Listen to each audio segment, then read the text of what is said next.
Special ITV investigates the legal loophole that allowed a convicted child rapist to be released from prison without registering as a sex offender.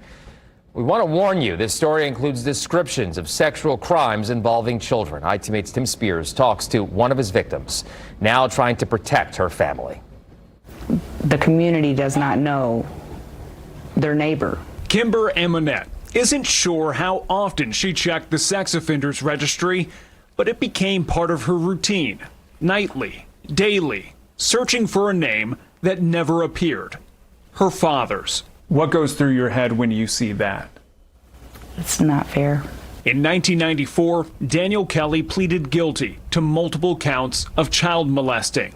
The victims, his daughters. How has it been for you growing up after what happened? I mean, to not have a father in your life, that's hard enough. And then to the fact that your own father is the one that abused you like this, it's been hard. It was hard growing up. During court-ordered visits to his Indianapolis apartment, Daniel Kelly raped his 3 children for a period of at least 5 years. It was a every weekend pretty much thing. It was always happening, and we didn't have a say-so. According to court records, he assaulted them and forced them to pose for explicit photographs, which he kept in a scrapbook, even writing in his diary. Now that is child pornography. Deanna and Tiffany, pictured here as adults, were 9 and 8 years old at the time. Kimber was 7. Did you know at the time what was even happening? No.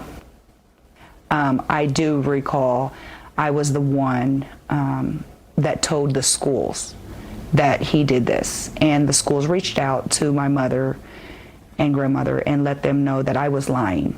As adults, Deanna and Tiffany struggled with substance abuse, which Kimber blames on the trauma they suffered as children. They died in separate drug overdoses. Did they struggle with mental health, you felt like, because of what happened when y'all were children? They both did. Yes. He was caught, pleaded guilty, and sentenced 72 years in prison. Kimber hoped to never see her father again. In May, he showed up to her work. I had an emotional breakdown. I was so distraught, I couldn't even focus on the rest of the day's work. When Kimber, a retail manager, was called to the front desk for a return, there was Kelly. He was released from prison early for good behavior. She started filming to show police. I have no idea what his intentions were, but he's sick. And I knew I would have to eventually run into him one day living in Indianapolis, but I never thought it would be this soon. The next day, she saw Kelly outside her job once again. Both run-ins, he didn't speak to her. I felt like he was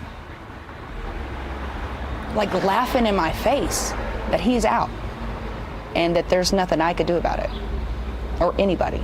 Because he was sentenced just months before the creation of the National Sex Offenders Registry in 1994, he did not have to register as a sex offender upon release. Kimber believes Kelly's original conviction should have come with a protective order, but the Marion County Prosecutor's Office has been unable to locate it. Does it almost feel like he spent decades in prison and the criminal justice system almost forgot about him, and in the process forgot about you? Yeah. I feel like the system has failed me. In 2001, Indiana tried enforcing retroactive sex offender registration until the state Supreme Court ruled it unconstitutional in 2009. So Kimber used what resources were available. She filed for a new protective order, serving it through Kelly's parole officer. She also signed up for the statewide automated victim information and notification system, which allows victims to track when an offender changes prisons or is released. It's how Kimber found out Daniel Kelly was arrested again. He's a sick man.